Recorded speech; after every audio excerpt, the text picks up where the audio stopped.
Hello, everyone, and welcome back to the Sanderlanche podcast. Today we are doing Oathbringer. We are starting part 5, so we're hitting the climax of the book, and it's come out swinging. Chapters 114 to 116. First chapter, we finally flash back to Dalinar's meeting with the Night Watcher, and when he asks for something she doesn't really understand, she kind of blue screens, and her mother cultivation has to just step in and take over. So that's kind of like a weird version of asking to speak with the manager. And she sets Dalinar on the path to not being shit while taking Evie from him. All memory of Evie is gone. So we're kind of right in this. Like, oh yeah, the Night Watcher and Cultivation are the same, but even though they're not, but like they filled the same purpose really in the story that we thought they did. So that was the flashback. And then the other two chapters, like shit is just jumping all over the place. It's crazy. There are so many perspectives. We're in Thalen City. Everyone's preparing for war. Yasna uncovers a traitor in Renarin, of all people. Venli is hanging out with Odium and the Fused. Odium takes over Amaram or something and turns him against humanity, which, okay, we'll figure out how that works. Kaladin has an airborne battle with some Fused in Shadesmar. And Dalinar nearly gets crushed by rocks, but gets back up and tries to jump in front of the enemy army armed with the Way of Kings. Also, Lift is somewhere and Sazed is watching, so everyone's here, and it's crazy as fuck. Wait, Sazed is here? Seth, sorry. My bad.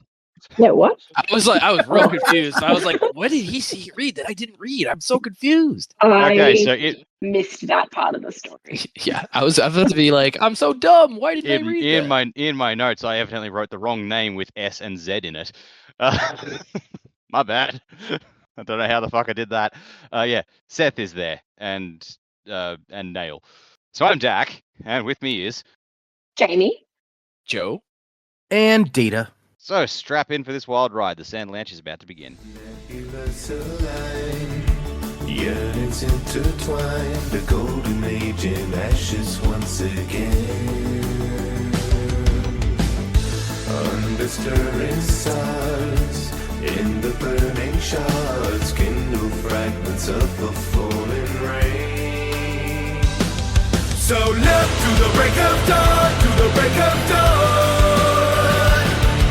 Stronger together now, we will never. So yeah, 3 chapters this time, but some freaking packed 3 chapters, I feel like. What did you guys think of these 3 chapters?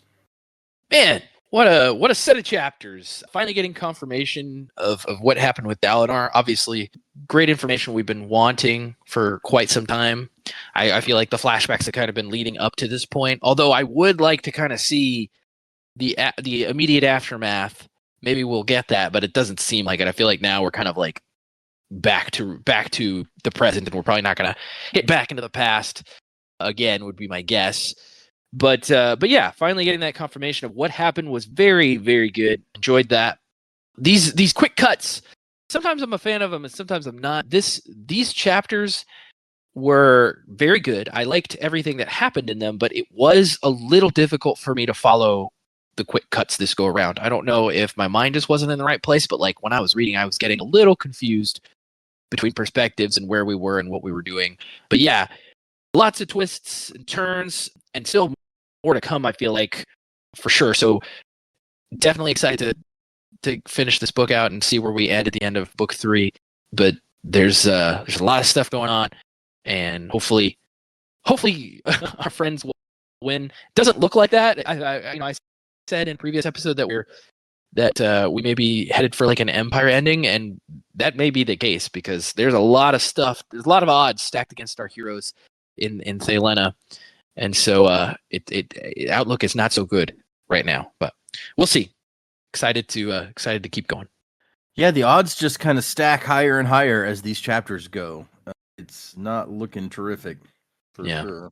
To quote a book franchise I don't like, well, paraphrase anyway, the odds are not ever in their favor, it seems like. They could pull it out. I mean, Dalinar has his book. I mean, he's got some kind of plan, obviously. I just don't know what it is. Yeah, fair. A lot that just happened. The flashback was good. I kind of want to see a little bit more of Dalinar immediately after it. I feel like there was a bit of like, oh, like I can't really remember her, but let's go get this sorted out and moving on with life. I don't know. I don't know what I was expecting. I don't think it was what I was expecting, but I don't truly know what I was expecting, but I enjoyed the scene. I thought it was cool. I had a very great visual in my head of what was happening too, and I think I really like that when it gets to this pointy end of the story and you've got this amazing picture that you've built up. I have no idea whether it's the intended picture, but it looked really cool in my head. Anyway, I had the snappy bits, changing perspectives. I can see what Joe means by it was maybe a little bit much. It did feel really choppy, but I love it. And I could feel in even Jack just recapping the things were happening. It was like the anxiety as I was reading it was like coming back. I was like, oh, yep, there it is. Like, yeah, characters are not having a good time. Yeah. I feel like we've gotten sort of from discussion, what's happening? Not really sure. Like, oh, there it is. And how are they going to get out of this one? And the visual of Dalinar just like swanning on up with his Way of Kings book under his arm and nothing else just was great at the end. Renarin, I know there was stuff going on with this Spren the whole book, and everyone's like, what's the Spren look like? And of course Yasna's on it, and yeah, that's not fun. I don't know what Yasna's going to do there, but that's, yeah, terrifying that you've got an enemy Spren in the mix. The guys on Kaladin's side with all the Radiants, with Shallan and Adolin and Kaladin, they are all having a time as well. I don't know, there's just a lot. Everything's in the air. And it does look like we're close to the end of the book. I don't know how they're going to get out of this one. I don't know. They'll find a way, I'm sure, eventually, but it's going to be a ride before we get there. Yeah, I mean, you said we don't have that much of the book. We have 15% of the book left at the beginning of these chapters anyway. And this is a big book, though. So 15% is quite a bit still. And yeah, but I don't know that it's going to, like, it's not going to keep us going until the very end. You know, they kind of, there's usually the climax and then there's a bit of fallout out of it. So, you know, maybe there's like 10% of like, happening. Yeah, that could be it. And I see what you and Joe both mean. Like the quick cutting, it imparts like an energy, maybe even when it's really fast, like kind of a frantic energy to the chapters. And for a whole 15% of this book, if it actually went that long, like maybe 10%, whatever percent it is, I feel like that could get tiring. But right now, at least, I agree with you that it's like, ooh, I'm feeling the energy of it. Like, this is exciting.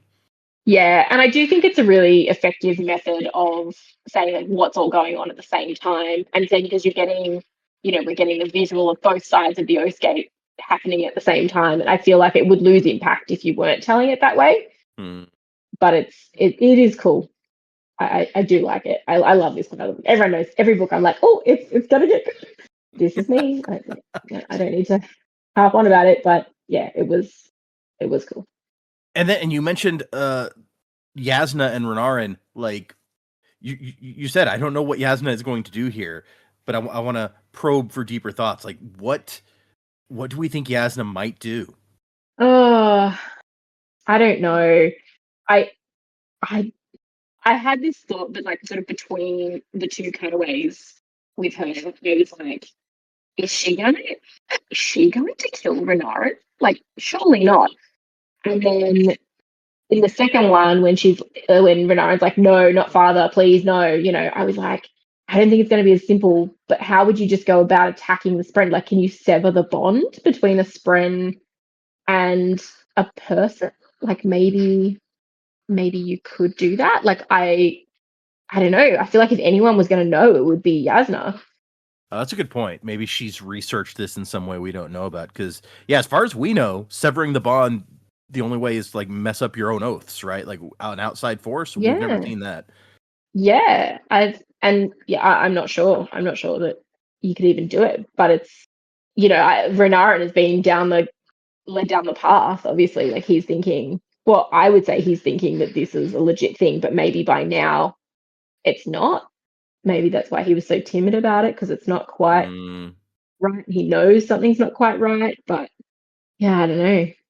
I don't know how they do it. On the other side of it, like we Renarin.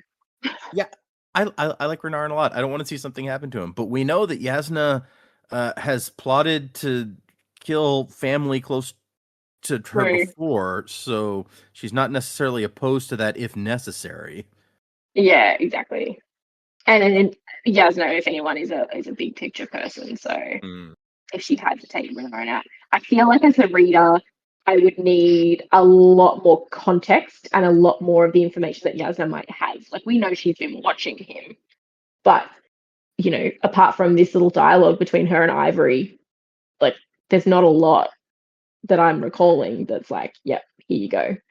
Yeah, and it's not like we've seen him do something bad or worthy of that sort of thing. Like, it would be one thing if we're like, oh, Moash killed Elokar. We've seen him do bad things. We haven't seen any of that from Renar, and so it would be hard for us, the readers, to justify her doing that, at least. Exactly. Yeah, heavy stuff. Yeah, the flashback chapter, I did have to laugh when it's like, oh, so cultivation and the Night Watcher are two separate entities. Like, this is, we sort of knew when Stormfather confirms it after thinking for so long they were the same, but then we actually see them, and it's kind of like they filled the same function. He went to see the Night Watcher, and cultivation showed up and took his memories. So we weren't wrong for the most part. We were only wrong about them being the same person, but he went to see the Night Watcher, and while there, cultivation took away the memories. We were right, damn it.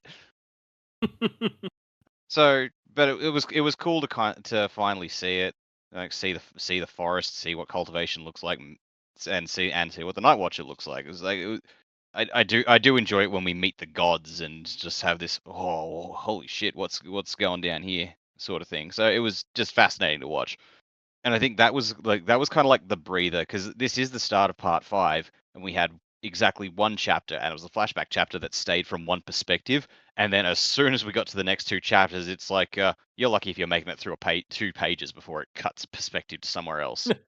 True. Just so much going on. I agree. I think the most striking thing was Renarin, like, turning out to, I guess, possessed by his spren is a void spren, not. And maybe that's why he was being so cagey about, oh, what do you do? I see. Okay, care to elaborate? No.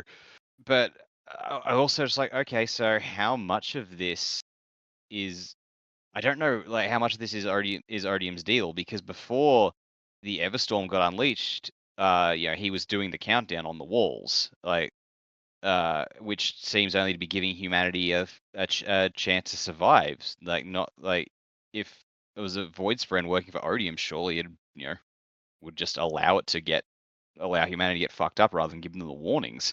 So it doesn't seem bad, right? I'm so confused by everything about that. I need to know more. I like that Yasna was the one. It's like, all right, called it. What are we gonna do here? But there's just so much craziness going on at the moment. How has Odium possessed Amaram? I didn't like even the Fused and Venli were just like, wait, you can do that? And Odium's just kind of like, oh, my trade secret. So how? Like, trying to think what I know about shards possessing people. We've only seen Ruin do it, and that specifically required a metal spike tied to his power. So, does the entire Sadius army just been touched by Odium's power somehow? I don't know. That's deeply confusing. Lift is somewhere about, because we got a brief glimpse into Gorks's head on the boat while they take off, and he seems to have taken absolutely the wrong lesson from that. I don't know. It's all confusing. There's so much going on, it's hard to wrap your brains around it.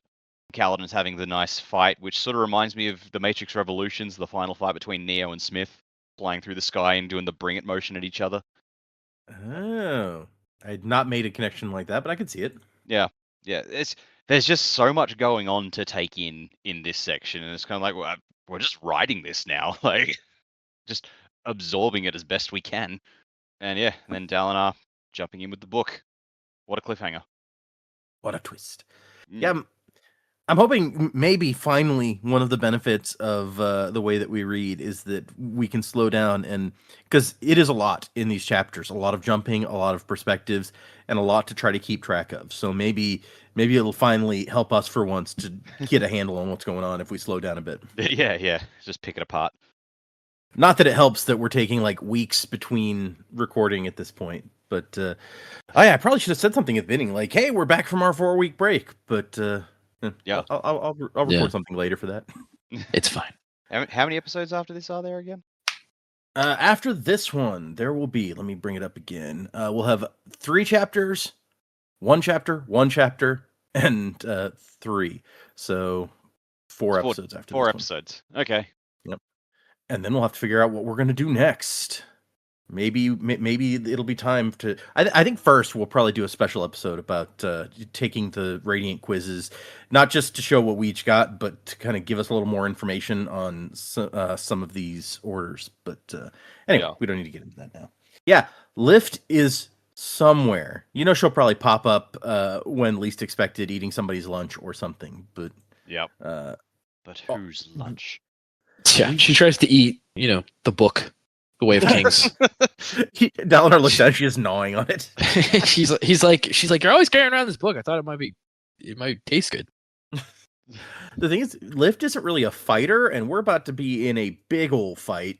So, like, what do we see her contributing to this? But I mean, she has a shard blade, and she can do like magic parkour. So she could actually be really good in a fight if she just ducks, dips, dives, and dodges through the army with a shard blade in hand. It's funny you say that. I just rewatched that movie last week. Hadn't seen it in forever, and I was like, man, this is not PC anymore. No. Still fun. I don't think we've ever seen Wendell as a blade, actually, so even that would just be new. She made him a shard fork. Yeah, he was a fork. He was a stick. Lift, please put the fork in Amaram's face. I would be on board with that. That would make me so happy. But I mean, yeah, you said that Gox took kind of the wrong lesson from, but I mean, it's understandable. Oh, yeah, his thought process made perfect sense, but I'm just like, God damn it, what? Like, everything gets misinterpreted, so it's just the worst possible outcome for Dalinar. Like, Dalinar, we thought some of the other characters in the Cosmere could not catch a break. Fucking Dalinar. And we thought last time for a minute maybe Amaram was going to be on our side here, and then of course it turns out he is not. So, well, you know what? If there's anyone we want to see our guys fighting against, probably Amaram. Yes, I would be very happy. It didn't feel right being on the same side as that guy, quite frankly. No, I just feel dirty. Yeah. Dirty. All right. No, yeah, I get it. All right, let's get into these chapters then, you guys. So we start out with the cost, the flashback. Dalinar 5.5 years ago, very specifically 5.5. And he's in his cart. They're in Hexy, it says. He hasn't told anybody what he's planning on doing, but he's like, people have kind of figured it out. And he gets in a conversation with Felt. Do we remember Felt? Hold on, we skipped past the part where he's like, "Hey, I'm gonna go on one last bender on my way there." That's true. He's like, yeah, why not? He's like, I'm just gonna drink as much as I can while I can. But yeah, do we remember having seen Felt before? I remember that we have, but not where he was. Yeah. Yeah. So Felt mentions that he's been this way before, and he went looking for the Night Watcher, but she didn't show up.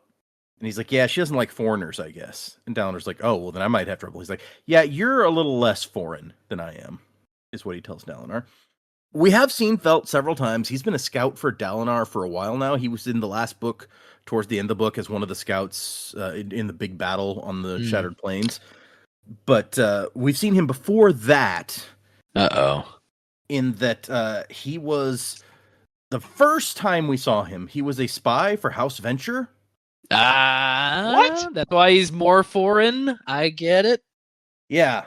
And later on, after he was a spy for Straff Venture, he was working for Ellen Venture, helping him figure out who was poisoning the wells in Luthadel in Book 2. Man, that was literally years ago, Data. You're going to have to give us a break here. Well, that's why I'm reminding you guys where we've seen him before. Dude, I think collectively between us, that was 3 children ago. You're not wrong. Yeah.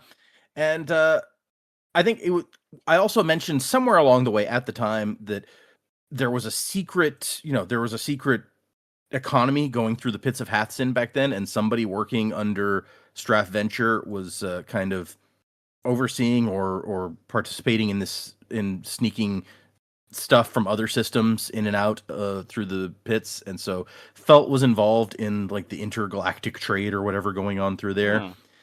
And now he's been working for Dalinar for several years. So he's going to see the Night Watcher, and Night Watcher's like, "Mother, can I go talk to this one?" And Cultivation goes, "No, this one stinks like ruin." Yeah, maybe. Stinks of ruin and preservation. Both. He's the worst. Those guys are dumb. So yeah, this guy's been around for a while.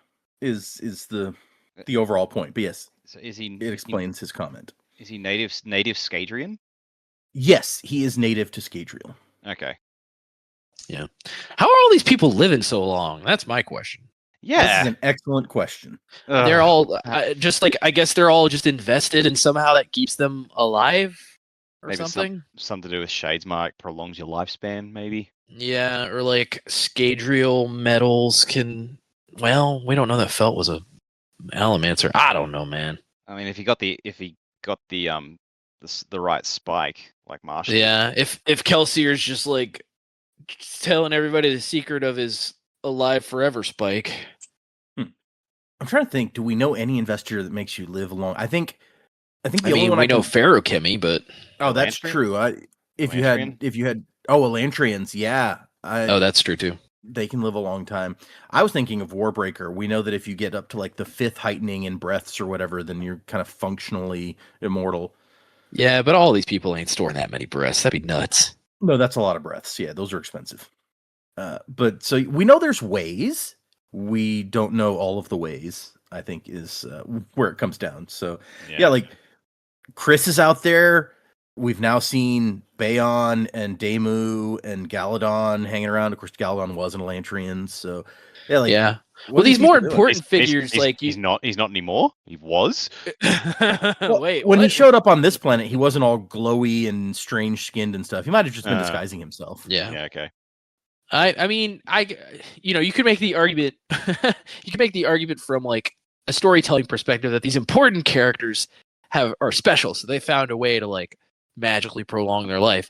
These random guys, I'm like, how are they doing this? Yeah. It's like this guy's just a spy, and now he's a scout. How the fuck is he alive? Yeah. Maybe he's secretly more important than we know, or maybe he's just like a bum going around the Cosmere finding odd jobs wherever he can pick them up. Yeah. Right. Or maybe that like, oh man, this is a throwback to that Patreon thing I wrote that one time. Maybe there's something to my Patreon story where they cross time and space. There you go. Maybe he's a possum hunter. Oh, that'd be Maybe cool. that's Too. how he's doing it. Yeah. He actually has a really hick accent. We just didn't know. Could be, yeah. He's like, "Hey there, Dalinar. I found the Night Watcher before. She wouldn't help me though." We chased a big ass rat in here, and then we found a secret spren. Possibly Yeah. the Night Watcher. That's what I would want to read about.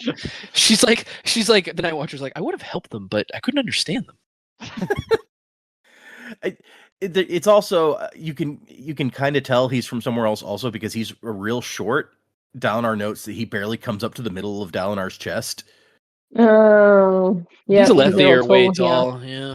I forget the Yeah. he's so tall. Yeah. Yeah. I'd like to see like in feet how tall each of these people are, like next to like Kaladin next to Kelsier. What's the difference in height?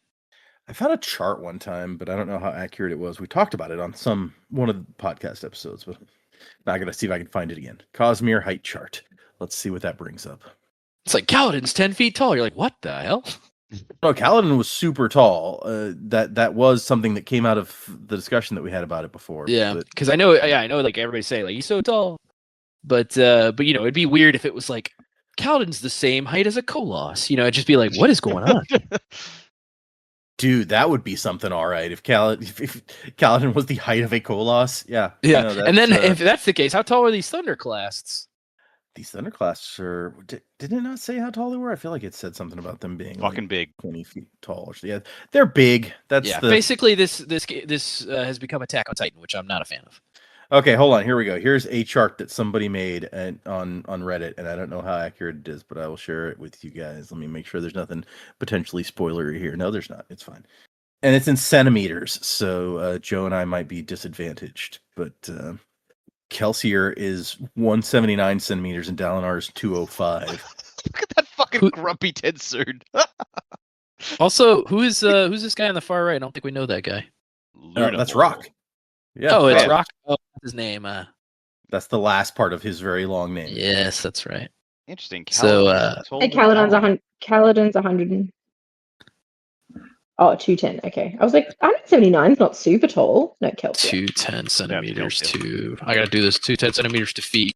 You hear the clacking of my keyboard here. 6'8". Yeah, that's not as bad as I thought. I was imagining like 8 feet tall. So 6'8" is. It's still obviously very Your tall. but friend, It's Your- more your- manageable. your friend from school, Dak, how tall would he be? Oh, he was 6'10". Oh, do you have like the gland thing where he's like super tall? I don't know what he had. Like he came from a family of extremely tall lads, and Oh, okay. Hmm. he was one of 5 sons, and all like the shortest of them was like 6'3". And I just remember thinking, your poor mother. Yeah. According to Would you like this, my height? Be like universal wife height? Kelsier would have been, according to this chart, like between 5'10" and 5'11". So Yeah, he's so still like pretty as good tall, size. about maybe a little bit taller than me, because I'm like 5'9", 5'10", somewhere in there. Hmm. In case the listeners wanted to know how tall I was, there you go. I am not that tall. Let me see. And Vin is like 5.5 and a quarter feet. So that'd be like She's 5'3". pretty short. Yeah. Well, Of course, yeah, she was malnourished. yeah. Like, and there was a whole thing. It's like, she was the tiny package that absolutely fucked you up. Like that was Yeah. part of the Right. charm. Just That's the thing. I do love Grumpy Tensoon in this picture though. He's just like, I'm the shortest one. it's like, why am I here? Yes, I think I've Also- only got a couple of centimeters on Vin. In blob form, would Tenson be even like shorter? He can be how tall he wants if he's a blob. Yeah. Also, it looks like Okay. Shallan is like considering hacking off Kelsey's head. She's Maybe they wouldn't Yeah. get along in real life. Who She's knows? just So look at her- Shallan's as tall as me, because 187 meters is like 5.9. Oh, 5.9, not 5'9". I'm Yeah, dumb. so almost, that's like 5'12", just about, or 5'11", I should say, 5'11" and change. So Shallan's taller than Kelsey. That's crazy. Yeah. These What? Rosharans, Seem man. really short, like Why did compared to the- everyone she's hanging out with. I did to make wax. I think she's commented. Shallan has commented on the Alethi being like freakishly tall before. Yeah. So yeah. Yeah. Why did they make wax shorter than Kelsey? Come on. People are different heights. What you gonna do? Okay, sorry. Back to the thing that we're talking about. They come to the valley, and there's thick like forest here, and Dalinar he's kind of like, oh man, that's how do you even get in there? And Phelps like, oh, there's trails and stuff you can find. Why don't we just hang out and you can make your final decision tomorrow night? It's better to go in at night. And Dalinar's like, okay, yeah, sounds good. And then he just goes in that night anyway. He can't wait, and he goes through the darkness, just wandering into this jungle essentially. And then he hears something. He's like, oh my gosh, what is it? It's weeping. Oh, that's not good. And he's, all those memories are coming back, all that stuff that's been tormenting him, and he's freaking out. And here comes a new voice, Son of Honor. Hello, human. You smell of desperation. This lady gave me face eater vibes from Avatar. Yeah, I could kind of see that. I don't know. Ko seems kind of more on the ball to me than the Night Watcher. She seemed a little bit off kilter to me. That's true. Ko knows what he's after. He's after Yeah. faces. I sort of got the I think the name was the Angel of Death from Hellboy 2. I'm trying to remember Hellboy 2. I remember the Golden Army. Yeah, right before they went to fight the Golden Army, there was because spoilers for a nearly 20-year-old movie. Hellboy was dying because he had the spear close to his heart, and so that little goblin dude led them to this angel who was able to take it out, but it had to be a choice thing. Oh, he yeah, had the to want it. Guillermo del Toro creepy thing. Yeah. Had eyes all over her wings. Yeah, I haven't seen that movie in a long time. Excellent Good movie. Um, Much better than the reboot Hellboy they did. Which one? Burn David Harbour. Yeah, that's true. They did a couple of them. Yeah, they did a second one without David Harbour. It was even worse. It was, yeah. I didn't see that one. Don't bother. And then now they're bringing Ron Perlman back, right? I think that ship has sailed. Just go watch the animated Hellboy movies. They're actually pretty good. Been meaning to do that. Need to get access to them. Anyway. They're fun. Yeah. But no, I can kind of see that. Although it says she seeps out of the darkness, shaped vaguely like a crawling person with 2 long arms. So yeah, that's creepy. The other thing here is, we're in a forest and here comes something oozing out of the darkness. This is fucking Ferngully. I was gonna say Fern Gully seems a little cheerful for this, but Fern Gully gets dark. Yeah. So yeah. Yeah, but just Yeah. like Tim Curry as Hexus. Yeah. There's your crack casting for this week. Tim Curry is the Night Watcher. Okay. Okay, interesting. But the Night Watcher's just like, hey, what do you want? What boon drives you? Renown, wealth, skill? Do you want to swing a sword and never tire? Do you want to be beautiful, have followers? I can feed your dreams, make you glorious. I need to just jump in here and point out she calls him Son of Honor and Son of Odium. I'm like, Yep. hold the fuck on. I thought these were just like the humans here were just honors people. Was Odium involved? Like, it was bad enough Preservation got into bed with Ruin. What the fuck was Honor thinking getting into bed with Odium? This is a good question. Yeah, no, maybe she just means, philosophically, like he's destroyed a bunch of stuff in the course of his life. Okay, I need to know the shard dynamics here because this is starting to get confusing as shit. Yeah, and I mean, cultivation just shows up here and it's like, what are you even doing? She says, what boon do you want? And he says, forgiveness. And she's like, oh, like she does not know how to deal with that. So she goes back like, well, do you want stuff like spheres, or what about a blade that bleeds darkness and cannot be defeated? I can give it to you. What, Like, wait a second. Nightblood already? Yeah. Do you have Nightblood? Like, we still don't know how Nail got it. Maybe Nail came and was like, hey, Nightwatcher, let me get that cool sword. Yeah, I saw this one dude with that. I couldn't take it from him. Why not? Oh. But I do like that 5.5 years ago, she knows about Nightblood. So maybe she knows Nail has it and Nail owes her one. So she's like, I can call in a favor. Yep.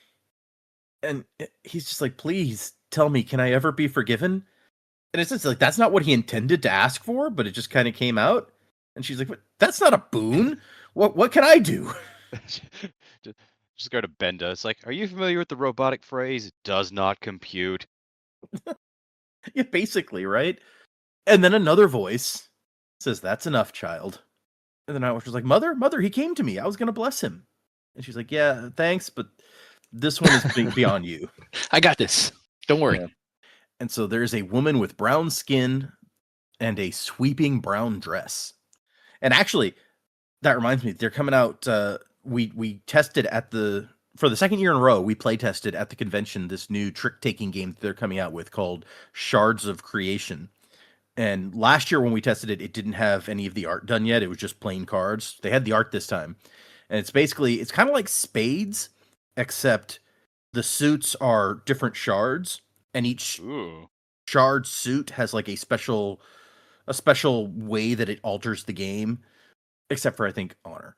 But anyway, interesting. So so it's like Honor and Preservation and Ruin and Devotion and Dominion and Cultivation. And so this year they had the art. They've got images of each of the shards, and they look very cool. So yeah, the image of Cultivation does not have a brown dress because I feel like brown on brown would have not looked great for the art. But do you have to bid like in Spades? Because I don't like games where you have to bid. You do not bid. It's just a matter of taking the tricks. So cool. Here, let me see if I can find. They released an image relating, showing like the cover of the game, but they're keeping it quiet at the moment. Like they haven't revealed. They say these are the first canon depictions of the people, Aona and Sky, I guess, the people who held Devotion and Dominion. We've never seen like images of them before, so they're like, we're gonna keep those secret a little bit longer. But they're still, they have come out with the images of all the other ones, and yeah, we didn't see at the con even Devotion and Dominion. We saw the other ones. So let me see if I can find the image to share with you guys before we move forward. Well, here's a couple of images. Like here's the one of Honor, but I don't see. I was going to bring up the cover that had little images of all of them on it. I'll have to look for that later. But yeah, so that's coming out in May. It was pretty fun when we played it at the convention, so I'll probably pick it up when it comes out. Sounds fun. It is from Brotherwise Games, for anyone out there wondering about that. They're doing all these Cosmere games. They did the Mistborn deck builder and other stuff like that. And the RPG. So she's like, here, Dalinar, come with me. And he's like, who are you? And she goes, someone beyond your authority to question. She's like, no questions. Just do what I say. Who are you? Shut the fuck up. Yeah, basically. And she says, forgive my daughter. This is the first time in centuries I've come to personally speak with one. I let her hold court here. It helps her understand you. And then she's like, why are you even here? Like, don't you serve the Almighty honor? Like, look to him for forgiveness. And he's like, well, I talked to the Ardents, but I didn't get what I wanted. And she's like, you got what you deserved. The truth you have crafted for yourselves. So, okay. And then she comes down. Eventually, she's like, you know what? Fine. I'm going to give you a boon. I will not make you the man you can become. I will not give you aptitude or strength, or take from you your compulsions, but I will give you a pruning, a careful excision to let you grow. And I love the line where she's like, you were always bound to come to me. I control all things that can be grown, nurtured. That includes thorns. So, of course, the blackthorn had to show up. Oh, I didn't put that together. Yeah, that's cool. And she says, I'll give you this, but I'm going to take her from you. And he hesitates for a minute, like, wait, you're going to take Evie? She's like, yeah, all the memories of her. That's the cost. Should I not? And he's like, no, do it. And then we just cut to him the next morning coming out of the forest. And I love that, like, now that all this is gone, he's just like, man, what kind of stupid shit did I come here for? Like, this is so dumb. And Felt's like, hey, is there anything that we need to know about what happened? Like, I heard of a guy one time that everything, after he visited her, everything he touched fell upwards instead of down. We'd like to know about stuff like that. Yeah, that's a good call, man. It's like, I don't want to turn into like gold or drop dead because you touch me. Yeah. And Dalinar's like, no, my curse is for me alone. And he realizes he's like, he can't think of his wife. He can't picture her. He has Felt say her name and he can't hear it. And he's like, wow. Yeah, I mean, I suffered. I guess I broke down all these years because I lost the woman I love. I failed to save her from assassins. At least I assume I loved her. Oh, that's weird. Didn't fix everything. He still feels bad about failing his brother. He still wants to drink to numb the grief. But no, I can break that habit. Had he really been so weak he needed a forest spren to relieve his grief? And he's like, we need to get to the army. Let's start planning for our conquest of the Parshendi. And somebody bring me the Way of Kings. Last time I heard it, I was not in my right mind. And so, yeah, there's our long-awaited moment of Dalinar visiting the Night Watcher. I love just the complete 180 in thought he does afterwards. It shows what a big difference that made when he's just like, what kind of idiot? Why'd I come here for this stupid stuff? Yeah, let's get out of here. Let's go avenge my brother. But he's not quite back into angry steak cutty moment with the knife, so. No, yeah. He's still changed, evolved, even as a person. Yeah. And chapter 115 is The Wrong Passion. And the epigraphs here are from the Isla Stellae, which we heard all of before, I'm pretty sure, so I don't know that we need to go into them a whole lot. But this is the part where it's like, they came from another world, they destroyed their lands, and have come to us begging. So, okay, that's... And Dalinar's in Thaylen City, and the Everstorm has arrived, or is coming, but the Everstorm is driving the ships before it, and the ships of the enemy. And the Stormfather's like, yeah, he controls the storm, he uses it as Honor once used me. So yeah, that's not good. We kind of knew that was happening, but still. Not only, it says it brought those enemy ships to the coast here, but then it just it says strangely, it did not proceed. It just stopped out there. So in a way, that's even scarier, that it can just pause for as long as Odium feels like. But fortunately, we've got Amaram and his troops out here. They're sure to make a good showing against these Parshendi. Yeah, okay. Yeah, he's like, oh man, this Odium, he's playing for everything. And the Stormfather's just like, yeah, that's what he does, man. And he asked the Stormfather, now that he has these memories, like, why did cultivation do that? She said she was pruning, that it would grow back. Why did I have to remember? And the Stormfather's like, I don't know. Is it relevant? Like, why do we care? Stormfather, he has the tact of a sledgehammer. Stormfather would just be like, I make thunderstorms and throw rocks at people. The fuck do you want from me? Yeah, exactly. It's like, I can't fathom, like, God, women, and why they do what they do. What do you want? I'm literally a giant rainstorm. What do you want from me? That's cultivation shit, man. The fuck do I know about that? Go ask the Night Watcher. That's how we got in this mess. That is exactly how we got in this mess. But we cut to our crew in Shadesmar, who are watching as like hundreds and hundreds of these weird-looking spren are out there, including one like really giant, shimmering thing, and like it's just something that makes her eyes hurt to look at, this living mass of red light. And Aegon's like, oh dang it, they knew that we were coming here, this is bad. And they're kind of stuck. Like, there's a giant army here. We can't go the way we wanted to go, and we don't have enough food to turn around and try to go back the other way. So what do we do?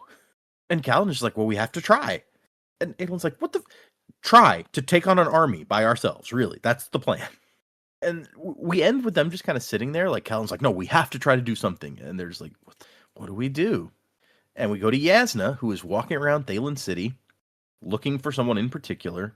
And she's already decided, like, the enemy planned this attack too well. This city is lost. Battle hasn't even started, but we're fucked. So she hopes at least Amaram's band of malcontents will soak up some arrows and spears long enough to let the civilians evacuate. Nope. But I love that. It's like Yasna is the most rational to a fault, pragmatic, and just like everything, we got to go plan and we can't let feelings get in the way of this until there's this but she has this massive hole in that shaped like Amaram. It's like, as long as that guy gets fucked up, I don't fucking care. I mean, it's pragmatic to be like, we're going to get the civilians out, and in the process, let's get rid of the troops that we can't trust. Yeah, I know, Checks but out. still, I just that time she got angry at Amaram that time before. It's like, well, he's the one guy who gets under her skin, and just Yeah. like she wants. Man, I'm part of me's hoping it's like, man, wouldn't it be great if she just threw him off Urithiru herself? It feels like there must be some more history there, and I want to know. Other than this guy wanting to marry her and her not being interested. And in the meantime, she's talking to Ivory, and Ivory's like, yep, everything lines up. The truth that has always been will now soon manifest to all. A traitor is. And she gets to where she was going, where she finds Renar and Colin kneeling on the floor, head bowed, a spren rising from his back, bright red, shimmering like the heat of a mirage. Looks like a snowflake with light drifting upward. Nothing like the sketch of a Truth Watcher spren. This is something else. And then she summons a shard blade. And then we cut away to Venli. I'm sure nothing interesting is going to happen there. It's fine. And Venli is with the invading fleet. And we meet some of the local, I guess you'd call them local Parshmen, the ones who were owned by the Thalens before the Everstorm came. And one of the fused comes up to her and he's like, "You're the translator. Like, what the heck is this guy saying?" And the guy's like, "We're not soldiers. We're like fishers. What are we doing here? We don't want to fight. Can't we come to an understanding? Like, some of these people were actually real nice to us. This is our home. Why do we have to attack?" And the fused is like, "What? No, don't you thirst for vengeance against these people who tore your family apart and treated you like dumb animals?" And the guy's like, "Well, I mean, we're glad to be free, but can't we just leave them alone and settle somewhere else?" And the guy's like, geez, these people, the ones who attacked Kolinar, were happy to fight. And Venli has to point out, well, yeah, those were the ones who grew up in Alethi culture, which is very warlike. This one, not so much. I mean, that's sort of the case with all the Parshmen who became sentient kind of had the reaction of their homeland. The ones in Alethkar sought to fight back because the Alethi are warlike. The ones in Thalen City jumped on boats because they're sailors, and the ones over in Gorks's place. It's like, this is the bureaucratic place, so they negotiated. Yeah. Yep. They were requesting compensation or something and sending. Yeah, it was. Yeah, which makes me wonder, did they attach to the culture of the people around them because they lived into that culture, or was that their original culture in each of those regions? And when the humans took over, they adopted the traits. Did they adopt the Parshmen culture? Which came first? That's kind of cool. Yeah, I just assumed that it was the first one because, what other culture would they ever have known than the one that they grew up in? But no, that's a really interesting question. I like that. Yeah. And then Venli sees some other stuff, some other ghostly spren start to show up. And she's like, oh, these are the spirits, these are the fused who haven't chosen a body yet. The spirits of the dead, as it were, the ancient dead. And they're all showing up. But not only are they showing up, Odium has come to personally supervise the battle. Terrifying. Yeah, it's not good. I mean, yeah, and not since Ruin have we really seen an actual shard come in person to this event. or to an event like this. Yep. That can't be good. Ew. And then we Yeah, cut not unless you count the avatars of what's her name? autonomy. Nah, no, I sort of like that was her acting through people, and when they got defeated, she kind of just like, all right, whatever, and fucked off. Yeah, So- she's like, you foiled me again. I'll see you next week. I'll get you next time, Gadget. Yeah. Oh, speaking of, actually, one of the images that we saw was of autonomy. I want to see if that one came up in my Google, because it's the first time I'd seen autonomy, and I thought she looked pretty cool. Let's see here. Ah, there she is. This is not the best copy of that picture, but Autonomy. yeah, she looks like she's holding, I guess, some white sand in her hand, and also there's a bird, I assume an AVR, like Oh yeah. flying in over her shoulder. So that's kind of cool. But we cut to Teft. So we're jumping away from the area around Thalen City to see what's going on with the good old Teft. He's not in a good place after the last time we saw him. Look, I No. love Teft. His name was not on the perspective character list for this part. What are you doing here? Did well- it say Bridge 4? No, Perspectives, though? It said said the the Knight- Knight's Radiant. Said the Knight's so Radiant. So Oh yeah, and his Mm. his little thing is pushing him to be a knight. yeah, technicality. He's not a knight yet. Bit of much. There are rules. There There are Gives a rules. shit about the rules. Am I the only one out here who gives a shit about the rules? Market zero. Over the line. Man, Smokey was a conscientious objector, man. He has mental issues. It's like, oh, beyond pacifism? Yeah, no. What's that? Beyond pacifism. Also, I feel like the dude is pacifist, so I don't really He is. get He like, says that. Yeah. yeah, Anyway, fucking Like- fascist. Teft is feeling a way about his friends getting hurt, and Eth even killed because of him, kind of. He'd done it again, betrayed another group that trusted him. Just like his squad in Sadius's army, whom he'd abandoned for his addiction, and now Bridge 4. And he looks up, and there's a woman standing there made of light and air. Why are you following me? Go pick one of the other ones. Pick anyone but me. You don't want me. I'm broken. Pick Lopin, Rock, Sigzil. And then he starts hearing noises, shouts and things, and he looks over a balcony and sees some Parshendi attacking from one of the Oathgate platforms, the one that led to Kolinar. That was supposed to be locked. How'd they get through? Yep. Urithiru is under attack. So yeah, that's not good. Any theories about how they would have gotten through? No. You talking about to Urithiru? Yeah. I assume with some kind of Shadesmar magic, like they did, like how they got to Thelena, like some kind of gate. That would make sense. They kind of just crossed over in Thelana, it seemed like. Well, the ghosty things did anyway. They control the Kolinar gate. Maybe they were able to somehow connect to Urithiru from there. I don't know. Yeah.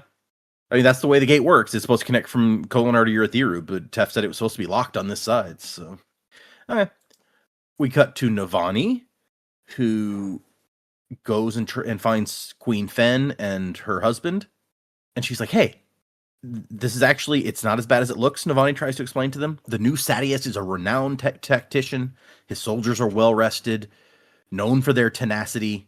Like, this can go our way. And her not husband, consort, is like, oh yeah, this is totally winnable. And then And then it's not. Odium's like, hold my investiture.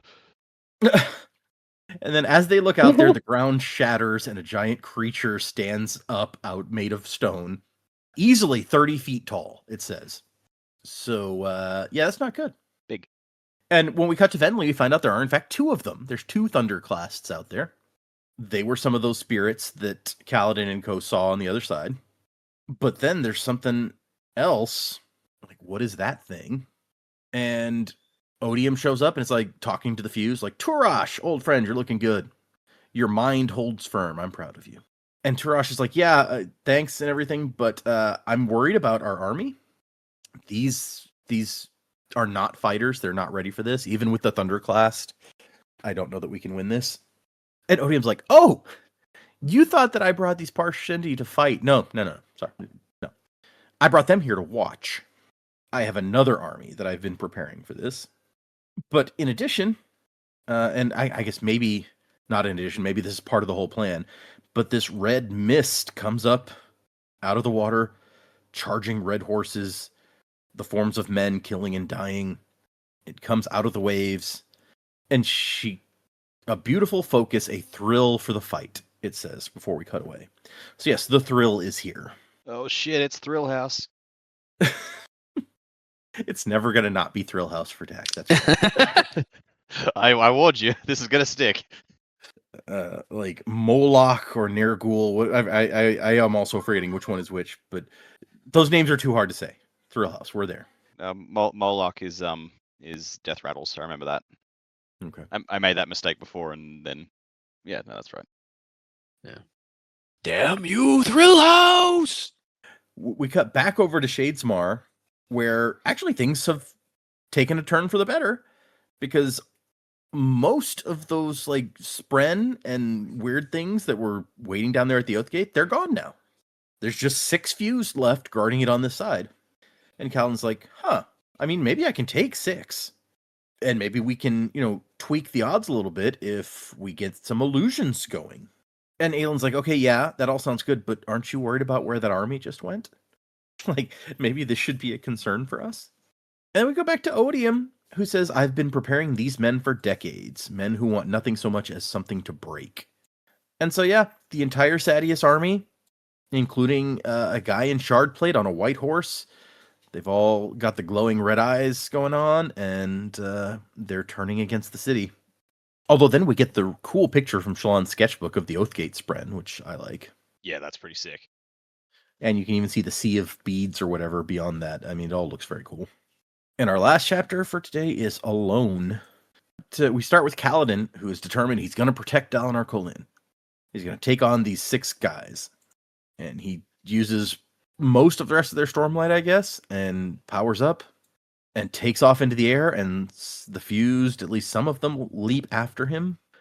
We cut back to Dalinar, who is looking at the Thunderclasts, and he's jogging around. He doesn't have shards or anything. All he's got is the Way of Kings. And he goes, man, I hope Amaram's army is doing okay. Probably fine. Yeah. And then he feels the thrill. He's like, oh, crap, it's here. His old dear friend. And he wants to just kind of fall into it. Let the Blackthorn return. But no. Can't do that. And then here comes one of the Thunderclasts, and it's going straight for the Gemstone Reserve. It knocks the roof off, and he's like, what? Why? And he even asked the Stormfather, like, any idea why, like, what they're after? And the Stormfather's like, no, this is kind of weird. And as he runs over in that direction, he finds a Thaylen woman and an elderly man who's been wounded. It's we don't get their names, but it's pretty clearly our friends from the interlude. Yeah. And Risen is like, hey, they tried to steal this ruby, the King's Drop, before, and now they've come back and taken it. It's like the whole subtlety thing didn't work out when they wanted to sneak in and steal it, so they just ripped the roof off and took it. Renarin's way was too slow. And Donner's like, why? Like, he's near like, why would they want a gemstone? Not only that, like, when they knocked the roof off, like, gemstones went flying everywhere. Like, they're all over the place now. And it's like, they don't want the riches. They want this one thing, but why? And that's when he gets to the hole the Thunderclast made in the wall and looks out and sees all the red eyes. But they're wearing Sadeas uniforms. Not good. Yeah, that's that's what we expected. That's what we wanted, right? I imagine some part of his brain is just going, how the fuck am I going to explain this one to Eli? Oh yeah, no, I imagine some part of him's like, man, I should have known Amaram would find some way to fuck this up. God fucking damn it. I don't like Amaram. None of us like Amaram. We're not on Team Amaram, that's fine. I do think it's a bit unfair, though, that he doesn't, like, get his as him. Like, being on Odium's side. I'm like, I don't know. I don't think that's fair. If he's going to get his comeuppance, I'd rather it be as him, not being controlled by the Thrill and Odium. That's fair. I guess we don't know. Odium says, I've been preparing them for decades or something. We don't know how much control or not control these guys have over their own actions. We'll have to see. Yeah. And so we go back to Yasna, who's standing there with her shard blade, standing over Renarin, her cousin. And Ivory, her spren, a spren is. The wrong spren is. This is a spren of odium. But a human bonded to one? This thing is not. And Renarin, I don't know that he's even noticed her there. He's just on the ground whispering, like, no, not father. No, please. I mean, he hasn't noticed it, but the Spren did. The Spren's like, oh shit! Yeah, it says it panicked and disappeared. Yeah. Oh shit, it's Yasna! The scariest of all the Kolins. That's funny. Forget the Blackthorn, like Yasna. That's the one you got to watch out for. Shallan, we cut back to into the cognitive realm, into Shadesmar, and Shallan has created an illusion of an army, people from her sketches, even some Spren, about 20 people. And then Adolin says, "Talon's nails." This bridge boy is really into it as he flies around. I feel like that's a new swear. Like, do all the heralds have these? Is it like someone just be like, oh, nails, knees? We know we've heard Ash's eyes a lot. We talked about that before. Yeah. So yeah, maybe. Jezrian's giblets. Now I want to see that one. Okay. And she's like, I'm using up all the stormlight on these illusions. I don't know how much I need to open the Oath Gate, if I can even do it. And so Adolin and Pattern and Syl and the Spren of his sword, they all get into the line with the illusionary army so they can kind of fight or pretend to fight. Meanwhile, Shallan is going to sneak around and get to the Oath Gate Spren. And she's like, hi? And that's when we cut away from there and back to Venli. You missed the bit, like, Adelin's like, oh, we'll be fine. He looks at all the Spren's like, right, guys? And Patton's like, yeah, I don't like being stabbed. And Adelin's like, yep, right call, mate, right call.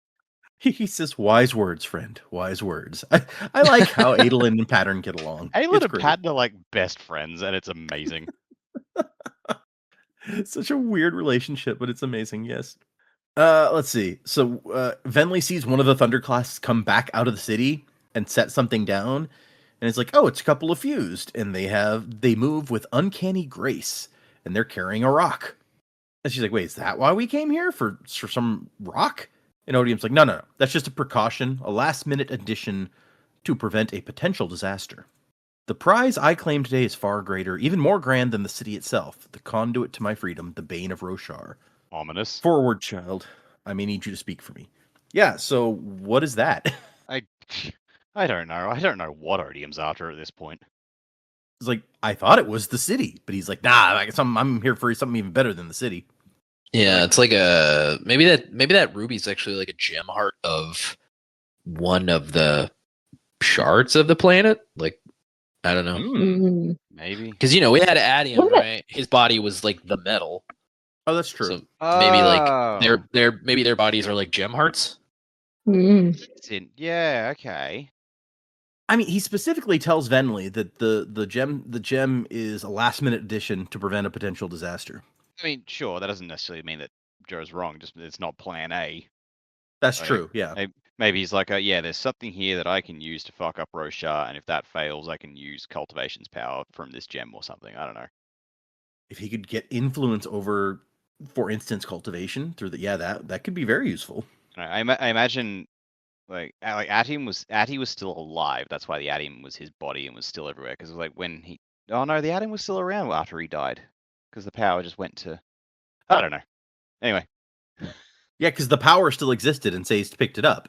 Yes. So Atium still exists. So yeah, it could be part of Honor. I was gonna say because Honor's dead, like, and he got splintered, but when he got splintered, that dispersed.